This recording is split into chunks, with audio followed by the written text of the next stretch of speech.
Ang unang pagbasa gihisgutan dinhi ni Propeta Oseas ang awhag sa Ginoo nga ang tao nga mibiya kaniya, ang Israel, kinahanglan nga mubalik nga mahinulsulon. Ingon siya, andama ang inyong igsusulti, muangkon ta nga kita nakasala og mangayo tagpasaylo sa Ginoo. Nya inig abot na anang panahon na nga mahinulsulo ng atong kasing-kasing og mangayo na tagpasaylo sa Ginoo og muangkon ta sa atong sala. Niingon dayon ang Ginoo, himuon ko silang matinuohon o higugmaon ko sila. Mahimo akong sama sa yamog alang sa Israel ug mamulak siya sama sa liryo, mugamot siya pag-ayo daw usa ka dakong kahoy, mulipang ang iyang mga salingsing ug mahisama siya katahom sa olibo ug mga limyon siya sama sa Libanon. Kanindot di ay sa kanibang atong higugmaon ang Ginoo. Muna diri sa atong tubag sa Salmo, ningon, ako ang Ginoo nga imong Dios, pamatia ang akong tingog. Mao ni ang sawop amatao si Hesus dinhi sa kalibutan, mao ni ang awhag sa Ginoo. Lingiyay mong tupad ing naunsa roy imong hinulsulan. Ang di mo lingi padong sa impierno. Na unsay imong hinulsulan, pulos man kita mga sadan. Kanang wa mo lingi, bahala na mo diha. Pulos kita sadan. Mo na pag-ingon diri ni Hesus, ang dakong sugo, duha day kabuok, dakong sugo, pero connected ni silang duha. Higugmaa ang Dios, labaw sa tanan, sa tibuok mong kasing-kasing, hunahuna, kusog, kalag. Unya, ang ikaduha, higugmaa dayon ang imong isigkataw sama sa imong kaugalingon. Kanus aman ta makasa sa Ginoo, kanang higugmao na nato ang atong kaugalingon, unya gamito nato ang atong isig katao para malipay ang atong kaugalingon. Kamong mga asawa nga niya dinhi, kinsa ninyo ang nahigugma gyud sa inyong bana sama sa inyong kaugalingon? Kanabang di gyud mo masuko, di mo magyaw-yaw sa inyong bana. Tasa ka mo? Pulos-pulos gyud mo mga yawanon. Kay sama gunas imong kaugalingon, kanus amang ka nagyaw-yaw sa imong kaugalingon. Oy, magyaw-yaw ka ngadto sa uban, pero imong kaugalingon imo ginang sabton, imo ginang pasayloon. Gani moingon pa man gani kas uban nga sabta ko ninyo. Ana man gina. Mga bana, kinsa ninyo dinhi ang nahigugma gyud sa inyong asawa sama sa inyong kaugalingon? Kana bang di gyud mo masuko, mudawat ra gyud mo kun magyaw-yaw na sila, saputo na sila, okay ra gyud ninyo kay musabot ra gyud ba kay ako gunang kaugalingon. Itaas ko no mga bana. Otro sa demo. Kamulang mga parishioners, kinsa ninyo'y nahigugma sa pari, sa inyong paris priest, sama gid sa inyong kaugalingon, na kung ang pari mo ingon pamalit mog slat, palit dayon mo, kay haron yun malipay ang pari. Tasa nga mo, naagyo yung mga 5 kabuok. Kamong uban, mga buangon mo. Ang inyo rin kaugalingon, inyong gigugma. Mao ni ang nindot. Mo bitaw karon ay mangutana nako, Pader, kinsa man gyud maayong butaran nato ani mga kandidato? Ingon dayon ko, naa gitay standard sa simbahan nga gitudlo ug unsa man na kinahanglan ang kandidato nga atong pilion kana gyung makadiyos, makatao, makabayan. Ano na siya? 3 ka M, makadiyos, makatao, makabayan. Na ba mo roy natanaw aning mga nanagan karon sa midterm election nga naa aning tulo ka qualities na og naa gani butari dayon. Pero kanang ani ayaw na lang nagbutari di ba? Unsaon man pag-ila sa tao nga makadiyos og makatao, kay kanang makabayan mo sunod ra man na siya. Unahon ginang makadiyos nga makatao. Unsa may mga pipila ka mga ilhanan, adi na lang ta mo tan-aw og lain. Anhi ta mo tan-aw ni Hesus og sa mga santos, sama ni Maria og sa tanang mga santos. Unsa may ilang kinabuhi, isip, mga tao nga nahigugmas Ginoo og sa ilang isig katao. Ang nag-una gyud, di gid na sila mangandoy og kwarta para sa ilang kaugalingon. Kay ang Dios wa man magkinahanglag kwarta, di ba? Wa sad magkinahanglan ang imong isig katao nga ikaw dato gyud ka una pa ka makapakitag gugma nila. Wa man magkinahanglan ana. Unsa may pangita aning mga tao nga kanini ang makadiyos, kana gyong kakabus sa kinabuhi. Kay kani manggong kabus maunay kusog kay mo sangpit og Ginoo, mausad nay kusog kay mo alagad sa iyang isig katao. Kanang kabus ba? Mao na nga ang tanan gyung mga santos gikan gani ni Hesus hangtod tanang mga santos ang ilag yung gipuy-an nga kinabuhi mao ang kakabus. Bisan kadtong mga hari, mga rayna nga mga santos ang kinabuhi, bisag nagpuyo sila gingharian, ang ilag yung personal nga kinabuhi naa gyud kakabus. Pasabot wa sila mangangkon sa mga kwarta nga naa nila kung dili ilang gigamit kini para sa pag-alagad sa Ginoo o sa isig katao. Nana ba mo ay nakit-an ron sa mga kandidato nga nanagan, labi na gyud sa team Marcos o team Duterte, na amoy nakit-an nga ingon ani og batasan nga mangandoy gyud kakabos, mahigugma gyud mga kabos o niya dili magsigig pangwarta na ba? Butari. Pero gwa gani, ayaw na lang. Kapoy. Kanang mga kandidato nga magsigig pangwarta, kanang mga leaders nga magsigig pangwarta, madinhi man sa simbahan or diha mas gobyerno, makaguba nag bayan or community. Dili na sad sila makabayan.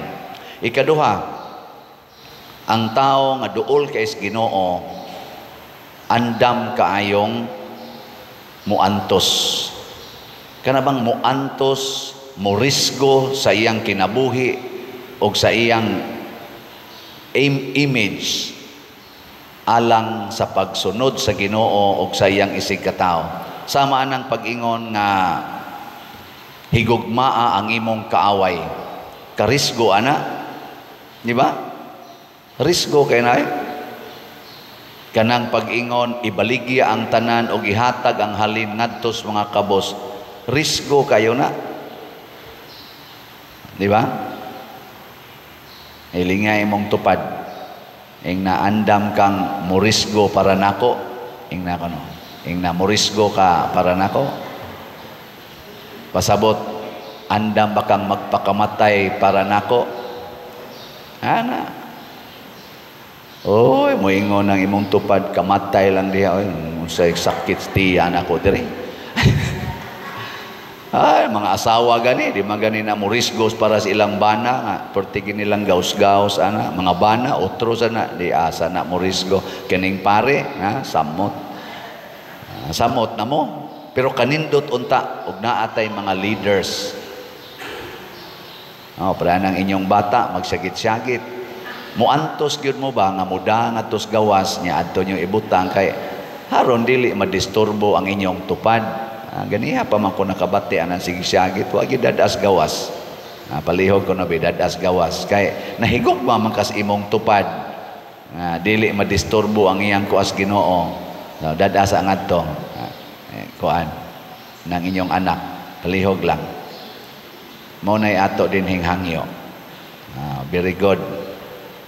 Pero dili na pag kuan ha, ato lang ibutang ba sa saktong lugar kay nahigog mamantas atong tupad nya unsaon niya pagsimbas Ginoo maigking na siya sige naglihok-lihok sige nagsagit-sagit imong anak. Maigking mo nay pagtabang niya ang atos ang pimag des gawas iya sa nang taga-aglingkuranan didto. Ana bay pimag diha. Ko na lang kamo na lang luwa. Tana dito.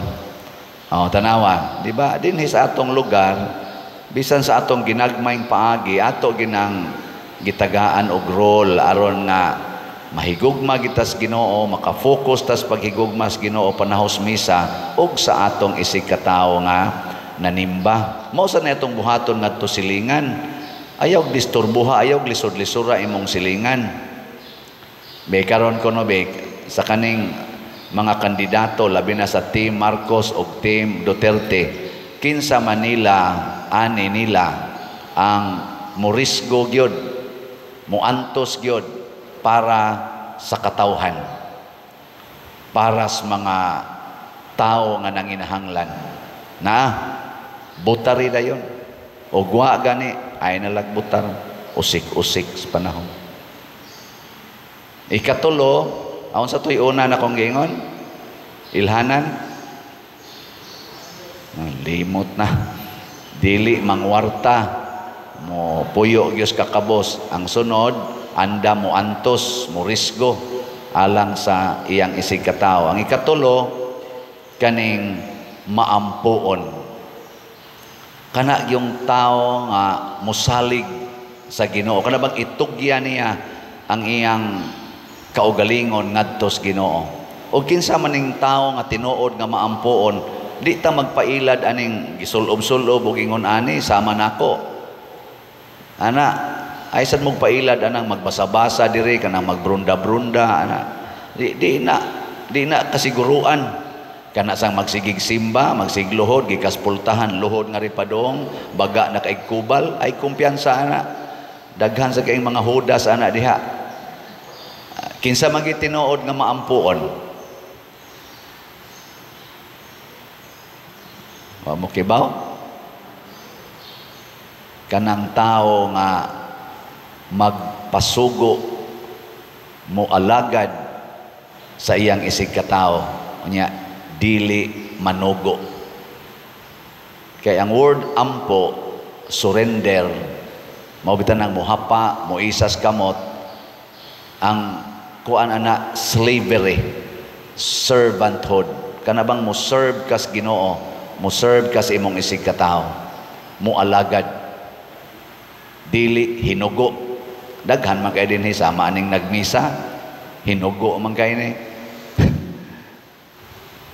kana bang magpasugo kas Ginoo magpasugo kas imong isig katao mao man gid na siya the best bikin sa dinhing mga kuana be asawaha nga wa gyud kasuway og di gyud manugo sa ilang bana taas ang kamot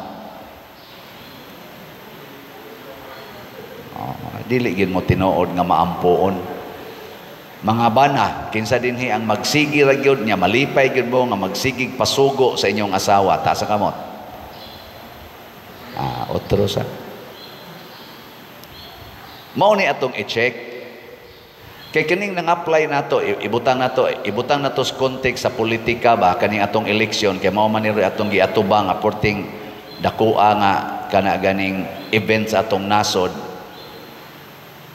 kani manggong mga servant sa atong nasod kani mga politicians apil naming mga pari gitawag mo gud ni sila mga public servants.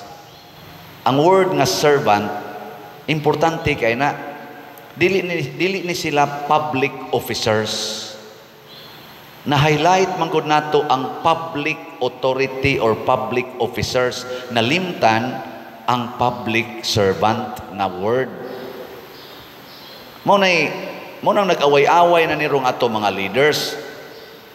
Kay iniglingkod na nila ang ilang hunahuna public office nya i-connect dayon public officer nya kay officer man authority dili oy. The office in the church and in the government is an office of service. Mo nang dinhi sa atong simbahan na perform man na namo og sawa kuwangan man o dili, ang rumbo gyud sa simbahan to be a servant leader. Kana bang leader ka, pangulo ka nga nag-alagad sa imong panon, mao nay gibuhat ni Kristo, mao nay gibuhat sa mga balaan nga mga leader sa simbahan, sama sa mga apostoles, sama nila ni San Agustin, San Vicente Ferrer ug uban pa. Mga leaders na sila nga nag-alagad. Karon ni atay daghan dining bisita, gagreen ang ilang lawas. Kinsa may leader ninyo? LSF. Kaning LSF nga ato dining backbone gini sa atong parokya ni sila. Grabe kayong mualagad nato dinhi. Bahala nagwa na takabayad nila. Ako lang gining i-announce, bahalag uwaw. Inigsangpit nato tubag dayon bisan pagwa takabayad. Tungod na sa ilang leader. Di man sana perfect, nga buangon man sana ilang leader usahay. Pero grabe mo alagad dinhi sa simbahan o hasta sad sa ilang isig katao. Congratulations LSF. Mo nang ako gining i-advertise og naa mo dihay mga gusto nga mga steel workers nga tinuod nga mo alagad, pangitaan ninyong LSF. Sa nga ni Lord's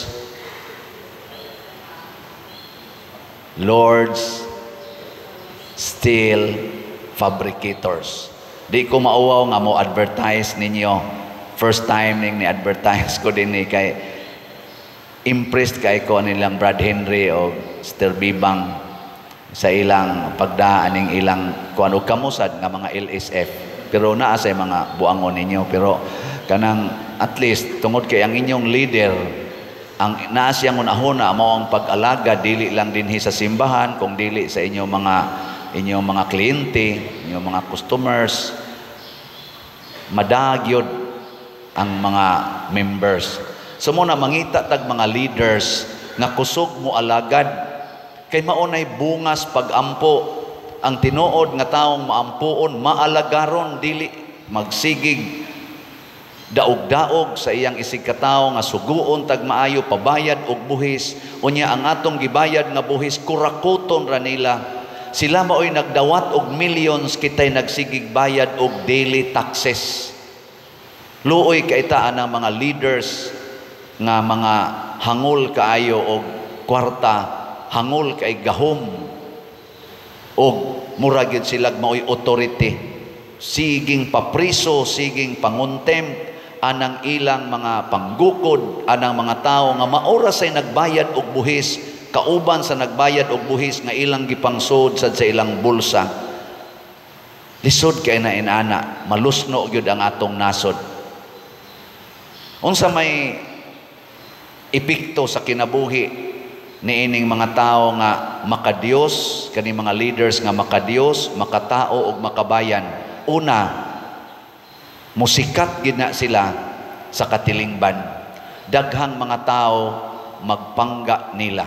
Pero diri sad sa pika side kay naa man ginang positive ug negative, dumta na sila sa mga leaders.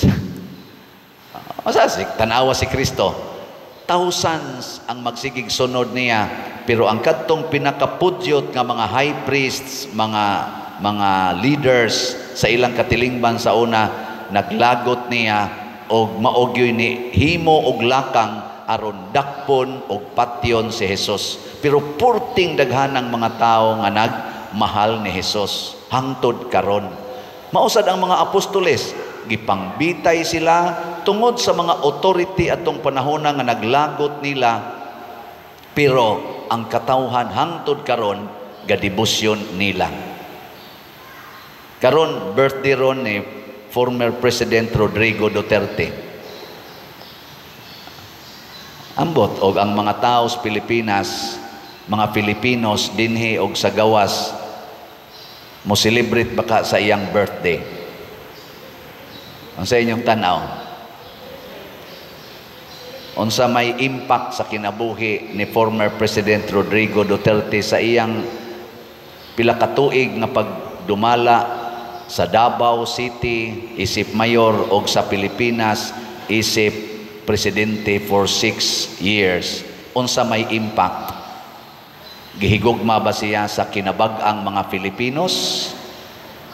Kung gihigugma siya sa kinabag-an natong Filipinos, congratulations President Rodrigo Duterte. Makaingon kitang happy birthday nimo.